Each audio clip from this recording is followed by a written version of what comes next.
So today, Hare Krishna Prabhuji. Today we are going to discuss a very, very important topic in Srimad Bhagavatam. Srimad Bhagavatam is Amala Purana. It's a spotless grantha, the scripture that is spotless. That means there is no flaw in this grantha. No Vedic scripture is actually, all Vedic scriptures are flawless. But this is Amala Purana and it can give you bhakti, the topmost devotional life which we are all aspiring for.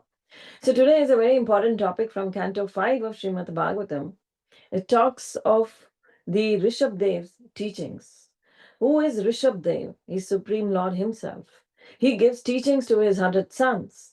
So it says here, who is Rishabhadev? He's born to King Nabi and his wife Meru Devi.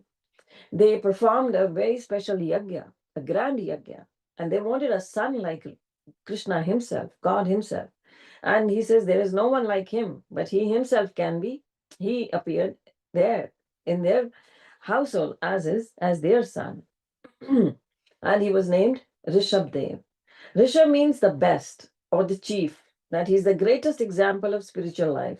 He's the teaching both royal responsibility with renunciation. So these are two aspects which everybody should actually have. We may live in great opulence, we may live in whatever kind of life, but we should live with responsibility as well as have renunciation. So that's what the main teachings of they are coming up from the Supreme Lord himself, named Rishabdev now. And King Nabi is the son of Priyavrata. Priyavrata is the son of Swambhu Manu. So we all know that's coming from the lineages there. It's again the Supreme Lord.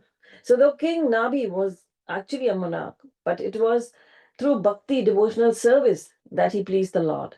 And this shows that devotion is not just a ritual, it attracts the mercy of the Supreme Lord.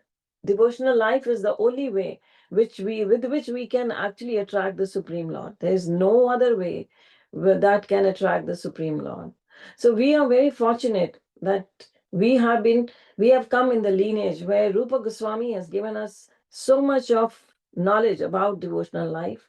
And by the mercy of Srila Prabhupada, we have again got that. So that devotional life which we are all aspiring for, how do we get to understand now? That can be easily understood by the teachings of Rishabdev. So that teachings we are going to discuss now, that is very important that we understand what Krishna tells us, what the Supreme Lord gives us. So Rishabdev actually, sorry, I'll be talking of the shloka. First, we'll take the shloka from the chapter. Actually, I'm right now in Canada and I'm not carrying the Bhagavatam, so I'm going to go into the screen. So, Rishab Uvacha, Nayam Deho Debhajam. So, this is the shloka, first shloka from the 5th chapter of 5th canto.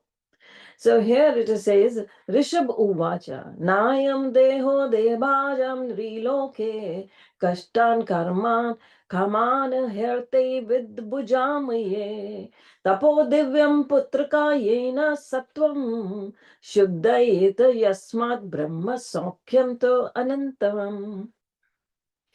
I remember Guru Maharaj used to, my spiritual master, his own like Gopal Krishna Goswami Maharaj, it was one of the favorite shlokas. He would always mention, whenever he would talk about the saintly qualities, he would talk about this shloka. He would talk about that how Rishabdev actually gave this to his 100 sons. It says, Rishab Uvacha, Lord Rishabdev said, Na anyam. He says, not this deha. So I'll read the translation directly. Srila Prabhupada ki jai. Prabhupada gave us the word meanings, translation, and the purport. Lord Rishabdev told his sons, my dear boys, of all the living entities who have accepted material bodies in this world, one who has been awarded this human form should not work hard day and night, simply for sense gratification, which is available even for dogs and hogs that eat stew. One should engage in penance and austerity to attain the divine position of devotional service. By such activity, one's heart is purified. And when one attains this position, he attains eternal, blissful life, which is transcendental to material happiness and which continues forever. So, this is in itself, one shloka has got so much of depth in it. And what about the rest of the teachings that are going to come now? We'll talk about them in very brief now. So, here, Lord Rishabdev tells his sons, my dear boys, he says, all the living entities who have accepted material bodies in this world, of course, in this world, we all got have material bodies. We had, and out of these species, all those who have been awarded with human form should not work. People, what do the material people say? Materialistic people, oh, work. You should work very hard. You should work day and night. But here he says that human form is not meant for just sense gratification. It is not just meant to work hard day and night simply for sense gratification.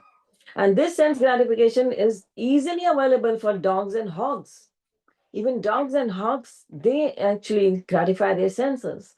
Hogs, if you take a pig or a hog and put him on a very nice ornamental stool, ornamental throne, he would never sit there. He would always prefer to eat the stool from the drains. So that is what a hog's habit is. So sense gratification is like that stool for the human beings. If they are enjoying the materialistic world, that is just like enjoying stool. If you are directed towards the Srimad Bhagavatam, that is the gold ornamental throne for you. But you don't want to accept that. You want to accept the stool that the materialistic people are eating. So one should engage in penance and austerity to attain this position. And how does one attain the devotional service? It's clearly mentioned here by the Supreme Lord. One's heart has to be purified. And how does one's heart gets purified? By actually going into the satsang, by going into the association of devotees, by taking up to penance, that's austerity. Getting up early in the morning in the Mangalarti, it's austerity. Getting up in the Brahmurta is austerity. Chanting the 16 rounds is an austerity, it's a penance. So this is the tapasya. One should actually do tapasya to attain the divine position of devotional service. Devotional service cannot come on its own to you. One has to actually work hard for it. So people do the reverse. They work day and night hard for simply materialistic things, but they don't work hard for the devotional life. If you tell them that please work hard for devotional service, they say we don't have time. We have to actually, we need food, we need place to stay, but they want all the comforts. They don't want to take any pains. Penance means pain. By such activity, one's heart is purified by penance and austerity. And then one attains this position that's eternal, that is blissful, which is transcendental to this material happiness. So they attain a position that is transcendental to this material happiness and which continues forever, and it is eternal. It will continue forever and ever. So, this is the importance of human life. If we don't try and attain this, then we are actually in the material world. And in this material world, we are only going to attain pain and suffering if we don't take to the spiritual life. If we don't take to the material, we don't give up the material life and take up to the spiritual life. So this is actually in this first shloka, Rishabdev is giving what Lord Rishabdev is giving. He is giving the purpose of human life, that how important the human life is and what is the importance of human life. He's telling us that the austerity, tapasya, will bring and the penance will bring eternal happiness. Brahma Sokhya. In this shloka, he says Brahma Sokhyam, spiritual happiness, certainly will come, and that's anantam, that's unending. That will actually take you out of this material world that is temporary, and it will give you the never ending happiness, the never ending bliss in this life. So we go to the second verse where he talks about Mahat Sevam Dwaram Ahur Vimukte Tamodvaram Yoshitam Sangi Sangam. So now here Lord Rishabdev says, he talks about the association with the saintly persons, the association with saints that leads to liberation. So, how the purpose of human life he tells in the first. Now, in the second shloka, he talks about the how one can actually attain that position, but by the association of devotees.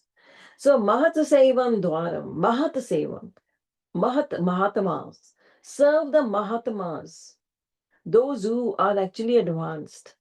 Dwaram, the way, what they say, this is the way to liberation by serving the spiritual master, by serving the spiritually advanced persons, one actually enters the liberation path of liberation. One gets actually out of the hellish conditions of life. It's a very interesting chapter. This chapter actually is very interesting because it directly gives us the glimpse of the devotional life. It gives the glimpse of the human purpose of human life. It tells us so many things.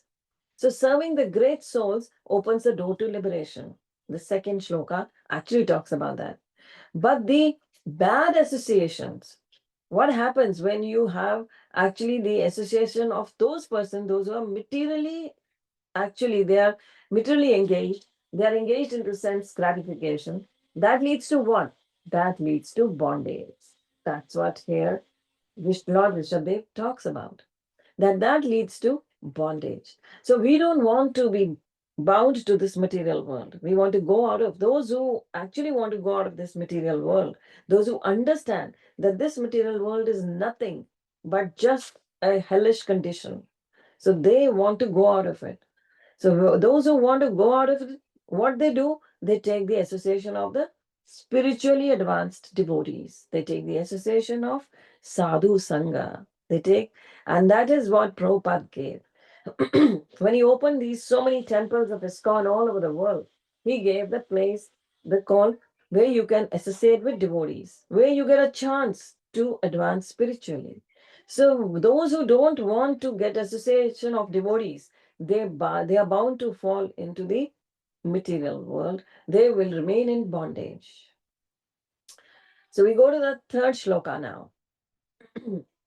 In the third shloka, it again comes up where it says, Ye va maishe krita sauhridartha chaneshu dehambara varitikeshu. So it says here, don't imitate the materialist. We go to the translation. Those who are interested in reviving Krishna consciousness and increasing their love of Godhead do not like to do anything that is not related to Krishna. So here Lord Rishabdev is giving a warning. He is warning that his children, his 100 sons, that don't imitate the materialistic people. Don't become materialistic. Don't follow them. Because then what happens? If you follow the materialistic people, you will fall into the pool of materialistic life. You will fall into hellish conditions. He is giving a warning here. First shloka, he tells about the purpose of human life. Second, he talks about the saintly association. What happens when you get the saintly association? Third, now he talks about that don't ever imitate the materialistic people. He's giving a warning. He tells his son, don't imitate those who seek pleasure through wealth, family, and fame. Everybody wants to become a celebrity these days. You see, the Kali Yuga is on the rise. Everybody is talking about views. Earlier, there were a category of celebrities. There were the cricket stars, there were the film stars, they were like, there was a celebrity, there was actually a category. But now what happened? It's everywhere in every household, people want to become a celebrity. You talk to anybody, they want to have their views on the reels, on the Instagram, on the Facebook, on other media, social medias, where they are easily acquiring fame. So everybody is actually aiming at fame now. Earlier it was difficult, but now it's becoming easy as the Kali Yuga is on the rise. So materialistic people, they seek pleasure through wealth, family, and fame. They want to enjoy their wealth. They want to first acquire wealth, work day and night hard to acquire wealth. And then they want to enjoy this wealth. They want to have a big family, a nice family. And then they want to attain fame as well. So these pursuits entangle they entangle. They keep you bound to the material world. So this is how it is that those who are devotees, they do not want to get bound here. They want to get the liberation. And that is why there are only two sets of people. One is Gurmukh and one is Manmukh. Manmukh is the materialist, those who actually work according to their mind. And Gurmukh are the ones who work according to the instructions of the spiritual master, the Guru. So, those who are interested in reviving Krishna consciousness and increasing their love of Godhead do not like to do anything that is not related to Krishna. They are not interested in mingling with people who are busy maintaining their bodies, eating, mating, sleeping, defending. They are not attached to their homes, although they may be householders, nor are they attached to wives, children, friends, or wealth. At the same time, they are not indifferent to the execution of their devotees. So, this is how it is. This is royal responsibility and renunciation. So, one should remember Lord Rishabhdev gave these two things. He gave the how one should be responsible and how one should be a renunciate. You would say they are both contradictory, but he actually is making it very simple for all of us to understand. You just have everything in your life, but work it for Krishna. Do everything for Krishna. Don't do anything that is not related to Krishna. Then you see your everything, your wealth, your fame, your name, everything will be put into service of Krishna. Then you actually become a renunciate. Sorry. So they are not attached to their homes, although they may be householders. So you see, attachment, you may have children, you may have a husband, you may have wife, you may have friends, you may have wealth. They are not indifferent to the execution of their devotees. Such people are interested in collecting only enough money to keep the body and soul together. So they are not obsessed with money. they give, they are not obsessed with acquiring more and more wealth. They don't want to be known as they don't want to be known as the topmost in wealthy people's name. They don't want to be in a wealthy people's list. They want to be the servants of Krishna. They want to serve the Supreme Lord. They want to serve the spiritual master. Sorry. So those who want to serve the spiritual master, they follow the instructions, what Lord Rishabhdev is telling us here.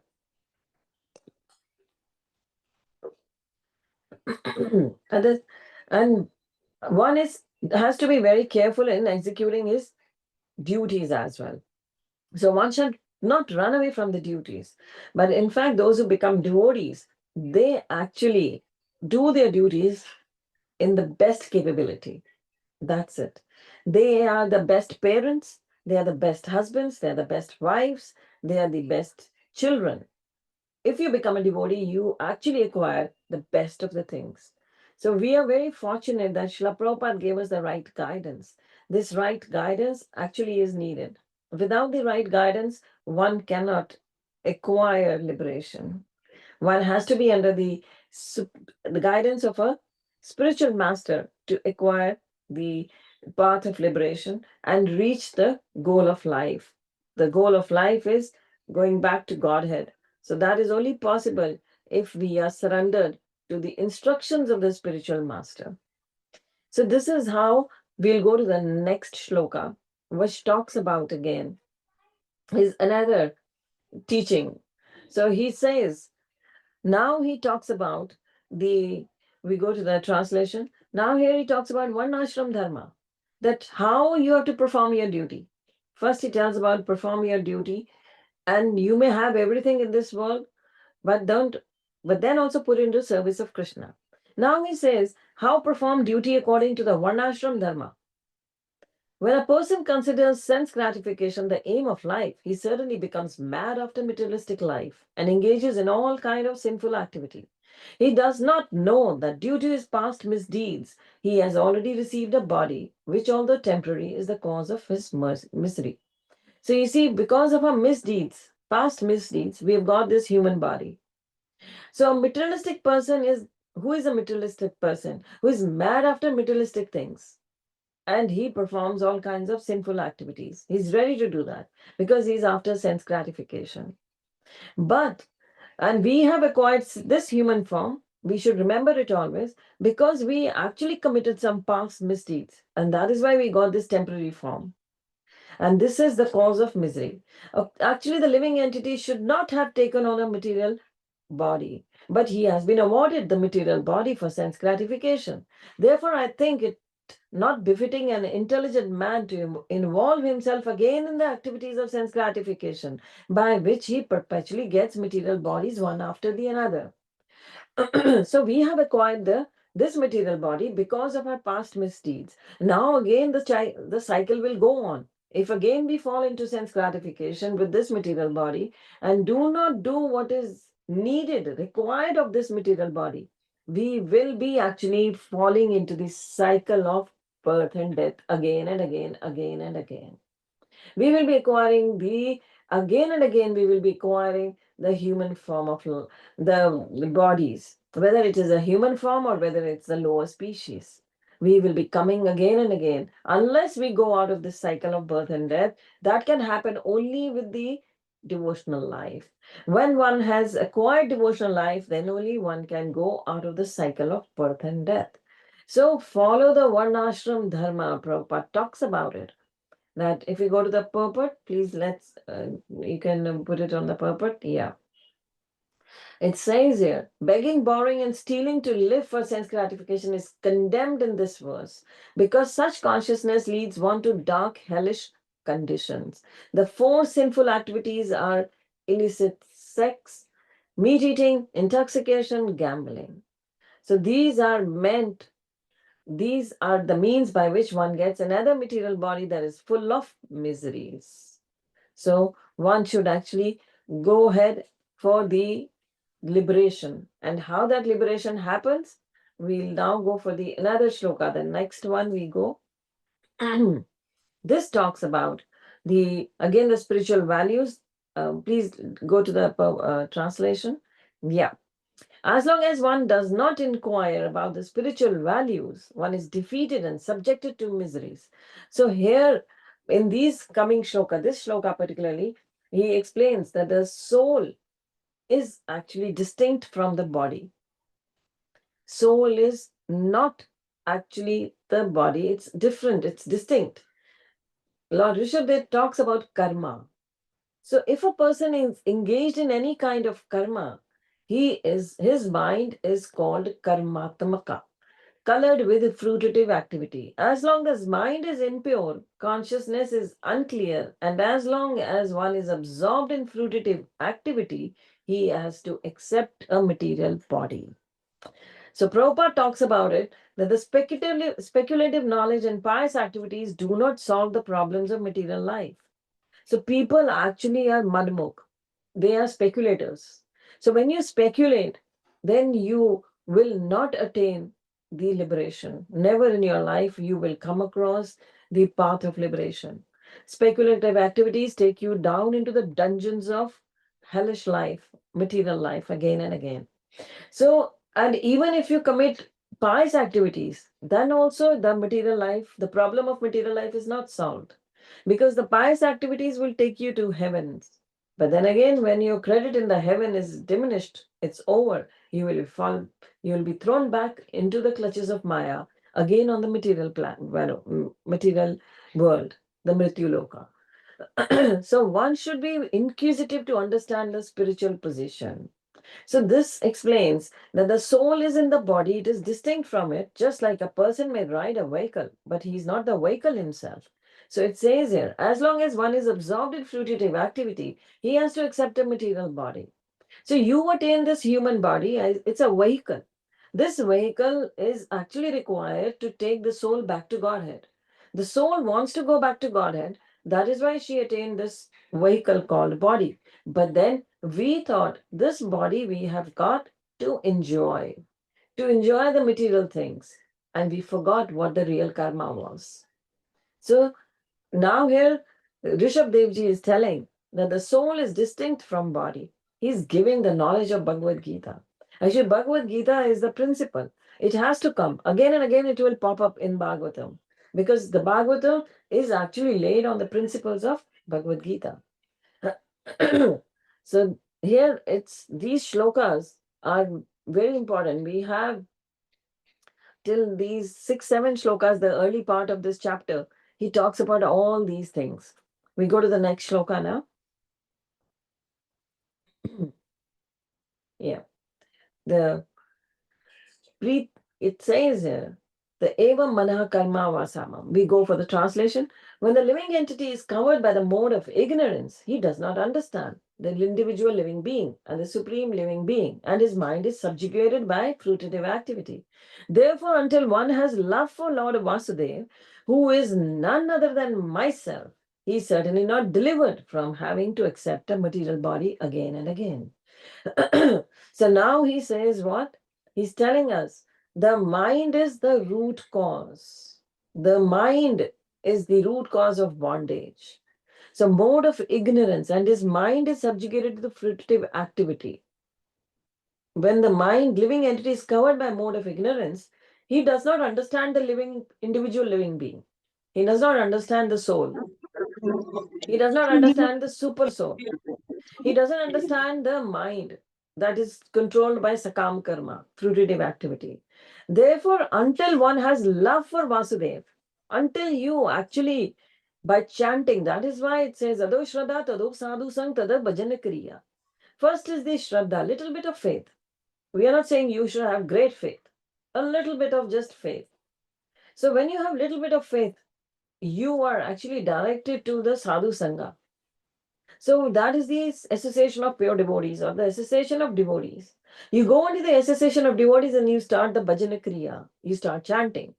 So when you start chanting, Prabhupada always said, focus on the quantity of chanting, never the quality. Quality is later on.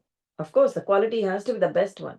But once the quality you acquire, the quantity you acquire to do, gradually you will focus on the quality as well. Because your anarthas are running away.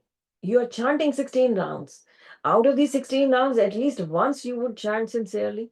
One mantra at least, if you are chanting in a sincere manner, out of those 16 rounds, that one mantra will play the magic. It can play the magic. And it will help you to cleanse your heart. So once the heart is getting cleansed, the mind is getting cleansed, then you will actually, the love for Vasudeva will come. So therefore, until one has the love for Vasudeva, who is none other than myself, Rsabhadeva says, he is certainly not delivered. One who does not acquire the love for Krishna, he is certainly not delivered. Krishna is called Mukunda. There's a very beautiful, actually, lines in the, those who have my book, Vaishnava Teachings in Sikhism, they can read it there. In there is a verse where it is said that Namdev ji, the great saint from south of India, he asks Supreme Lord himself, and he is talking to Devi Devtas, and he tells the Devi Devtas that when I ask for, he asks Bhavani, Ad Bhavani. He says, Tu kahat hai Ad Bhavani. You are named as Adi Bhavani. But when I ask you, Mukat ki bari aayi ta kahan chapani? When I ask you, give me liberation, you go and hide somewhere. So this is what it is says here, that Rishabdev says, I'm Lord Vasudev and I can give liberation. He's Mukunda. Krishna is Mukunda. Mukti Data Krishna. Only Mukti can be attained by Krishna. There is no one else who can give us Mukti. So here he declares again, Lord Rishabdev, that love for Vasudev is required, and who is, I am Vasudev, none other than myself. And when one comes, actually acquires this love, then what happens? He is actually delivered. And unless he acquires the love for me, he will not be delivered. And he has to accept the material body again and again. So, mind absorbed in senses brings bondage. Mind absorbed in Krishna brings liberation. Just this mind plays the games. You have just to put the mind in the actually, absorb it in the liberation, absorb it in Krishna so that you acquire liberation. You don't have to come back to this material world again. So we all are trying. We are all are focusing on the instructions of the spiritual masters so that we, with the mercy of Srila Prabhupada, go back to Godhead.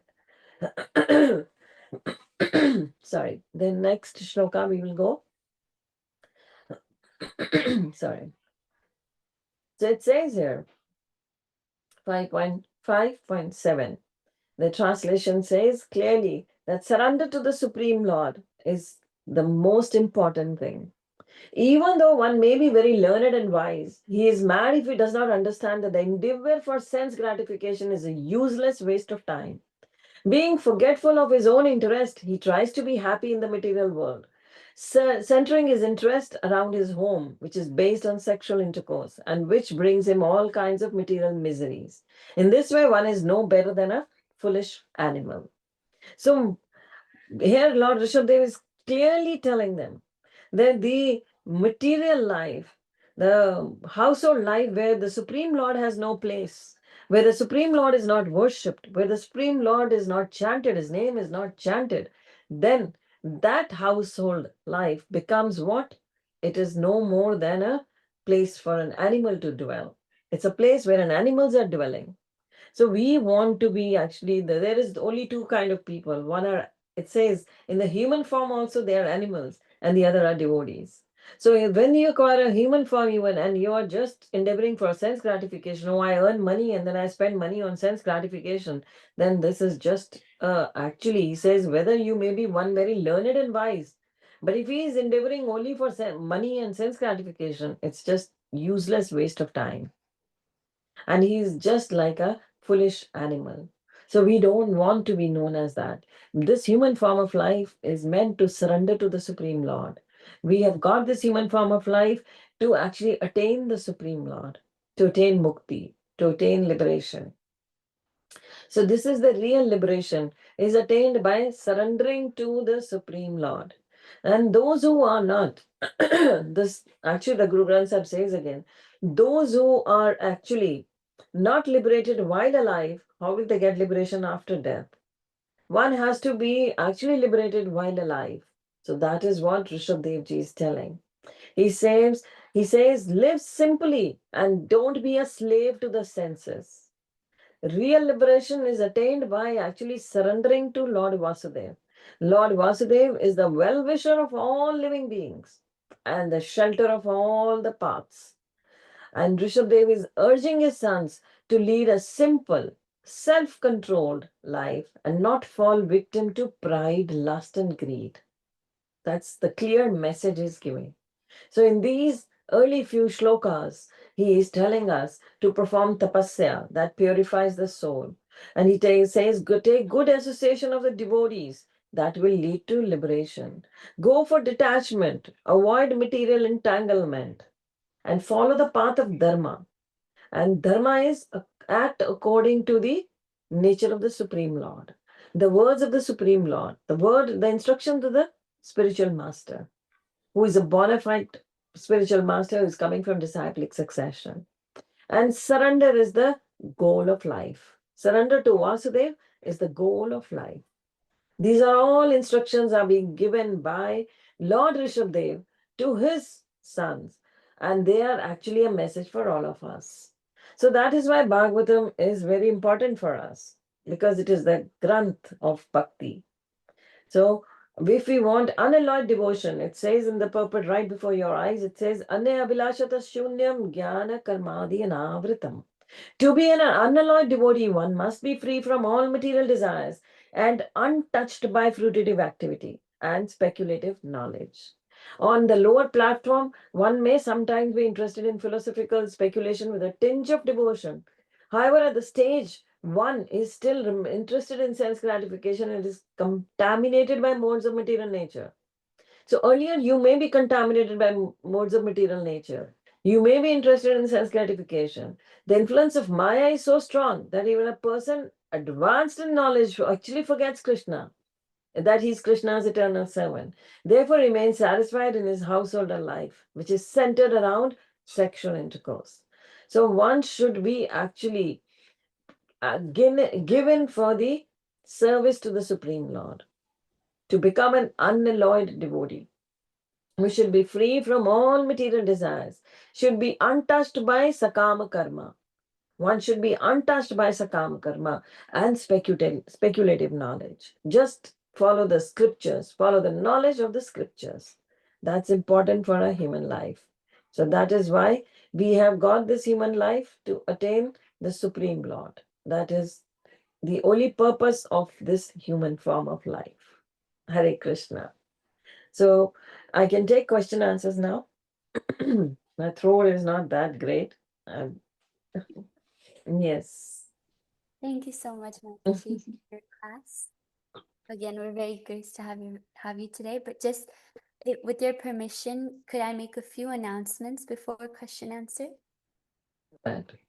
Okay, thank you, Mataji. Meanwhile, everyone you can come up with your questions, put them in the chat, or raise your hand, however is easiest. I'll just share a few announcements from this week.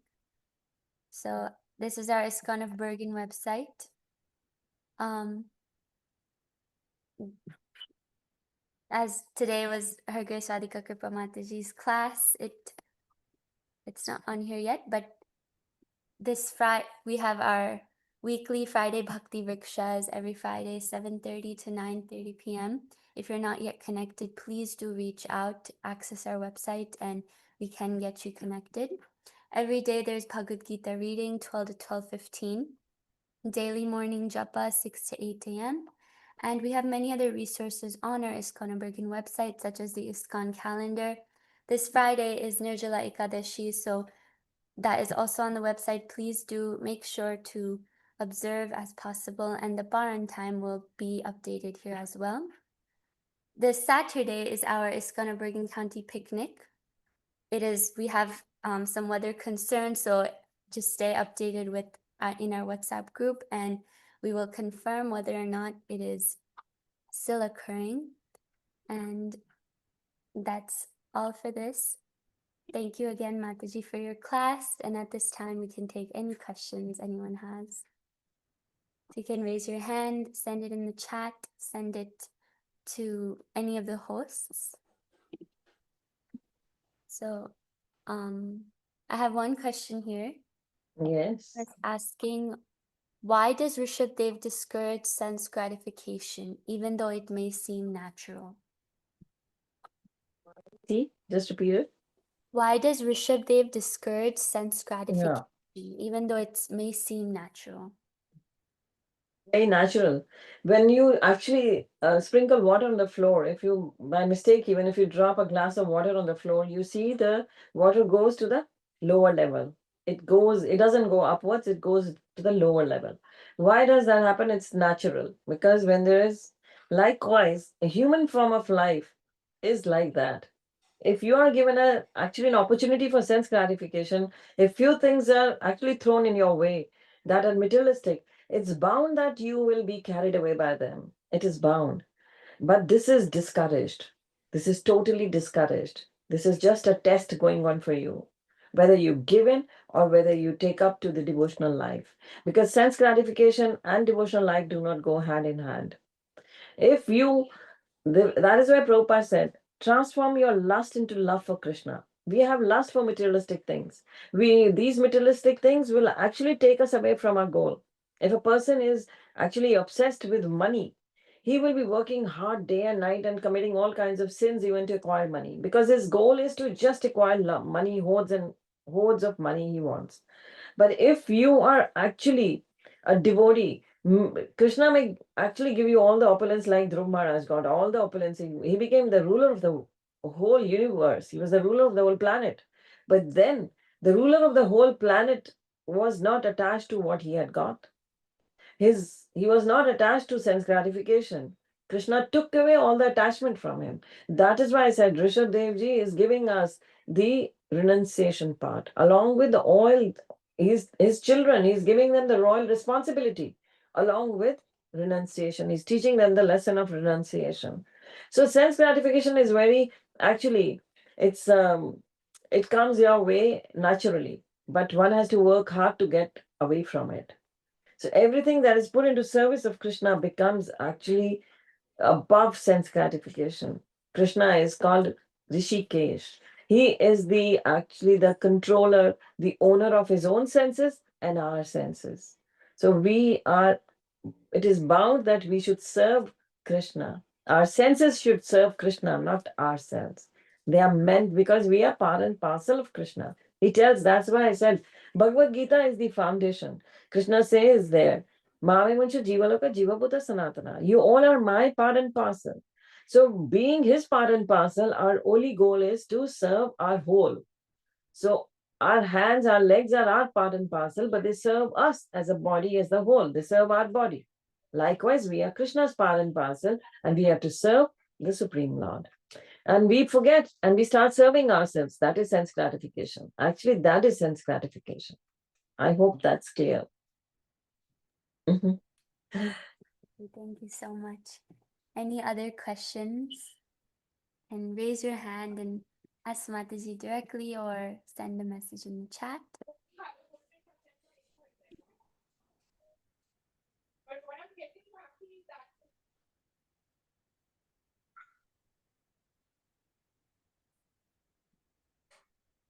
Meanwhile, I have one more in the chat here. Yes. How can we apply the instructions of Rsabhadeva in our daily spiritual life? Can you give some practical examples? Yeah, that's very simple. You see, if you have faith, we are in the association of devotees by even the virtual. This is virtual online class going on. This is actually the association of devotees. Or you're physically, you can go to the temple and take the opportunity of being physically in the association of devotees. Chanting the holy name, that is required. That's very much again a part and parcel of the teachings of Lord Rsabhadeva. He's telling his children that you have to perform your duties and don't imitate the materialist. So don't imitate the people, those who are in actually in sense gratification. So we can do this very simply, going with in the association of devotees, chanting with them, listening to the glories of the Supreme Lord, taking the instructions of Srila Prabhupada. Prabhupada instructions are there in the Bhagavad Gita, in the Bhagavatam. And when we follow them, we are taking him as a Shiksha Guru if we are not initiated as yet. So taking his instructions actually will bring in your life the changes that you cannot imagine even. Those changes, they come on their own. Bhagavad Gita is theistic science. It is a practical application. So when we apply what is being said here, what you're listening, if you apply it in your life, you will experience everything. Because Bhagavad Gita is experiential knowledge. Everybody experiences this. So you see, when you are actually taking these instructions, associating with the saintly people, your life will change. You will actually experience that drop of nectar. When you're in the association of pure devotees, you actually feel that drop of nectar. Like we were in the Sadhu Sangha recently in Florida. So there, what happened? You could feel that nectar flowing to you. They were not bothered what's going around in Florida outside. Nobody wanted even to go and see the downtown, or they wanted to go outside and see what's happening there. Maybe it was mine was also the first time in Florida, but I was least interested to go out. And others also I could see, nobody was ready. They didn't want to go out. They wanted to be there singing and dancing. They were actually getting that nectar, the drop of nectar. So that happens in the association of devotees. That nectar, that amrit, you get it. And this is this you can take that association, and you can take that association in Sunday feast lectures you have in your centers or in the temples. You can of course go there and enjoy the same nectar flowing to you. And then one should not imitate the materialistic people at all. That's what the Rishabdev tells, that you will be falling in birth and death again and again. If we say, oh, I don't believe in that, then you should go and read the other scriptures, Vedic scriptures, and then you will believe it. Yes, because you have to believe this. It does happen. We have the stories from the Bhagavatam. Likewise, here, Bharat Maharaj story is going to happen here. He's Rishabhadev's first son. That's going to happen here. So you will see his 3 lifetimes. So perform the duties according to your ashram. And whichever ashram we are, we should follow the rules and regulations of that ashram and follow that. That's Devi Varnashram. Then we should understand that the soul is distinct from body. That's what Rishabhdev tells. Take your body as a vehicle, and your soul has to use this vehicle to go back to Godhead.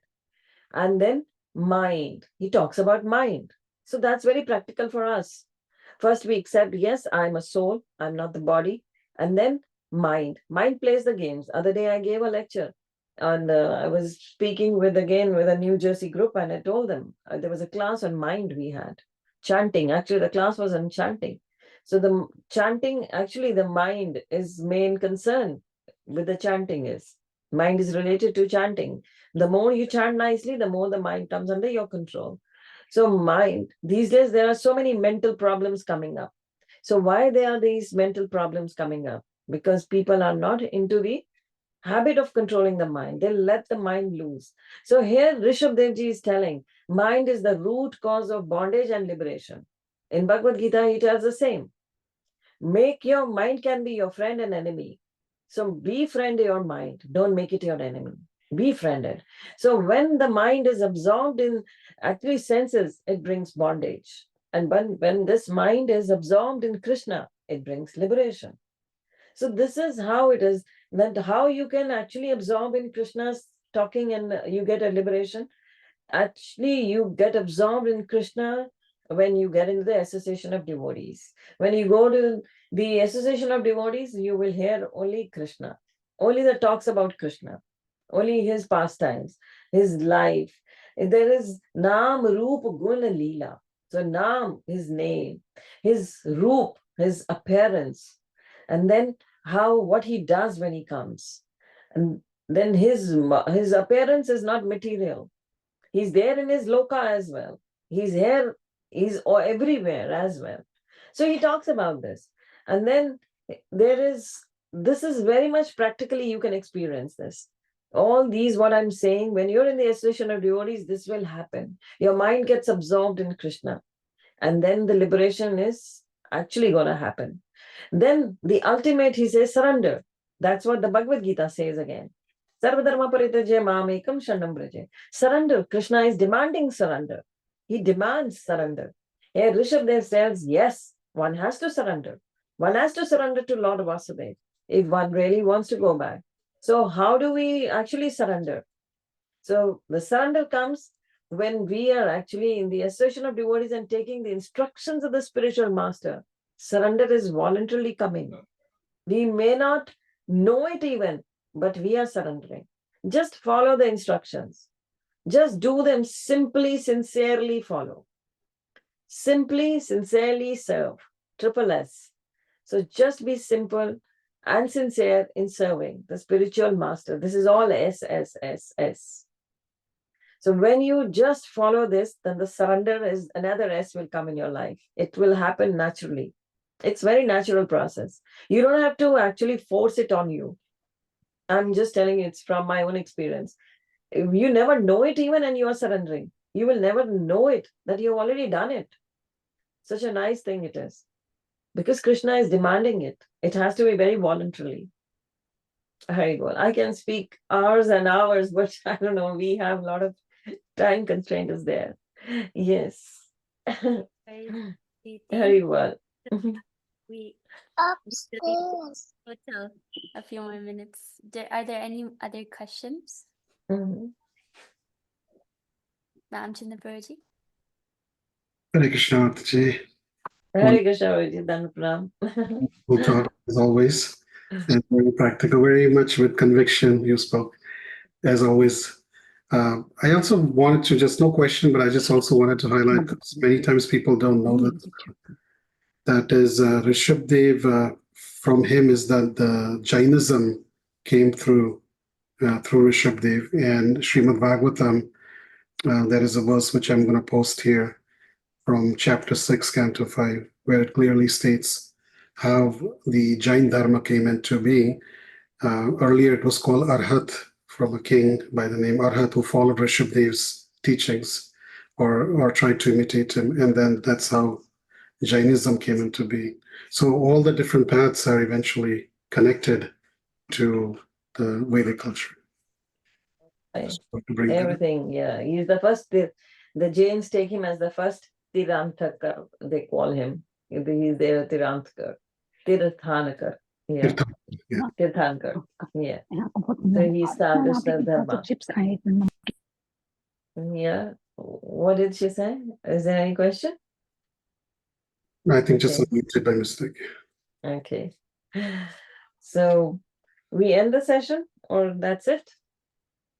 I think, Anagamon, is there any other question? I don't think so, but this is last call if anyone has any other questions. Everybody's satisfied now. They will just practice these 7-8 tips, the teachings of Rsabhadeva ji in the 7 points I gave. Very good. Thank And you. I just also wanted to announce, Anagamon, if you're done, is that generally we read the Ekadashi stories on Ekadashi days, and sometimes new people say that, wish I knew about it the day before. So we request devotees to read the Pandava Nirjala Ekadashi story tomorrow. If devotees want to stay on, then we can even read it tonight, because then you understand the story and the significance behind it, and you get the strength to do the fast. And also, we'll leave it up. We'll see if people hang out, then we can even read the story after this session is in.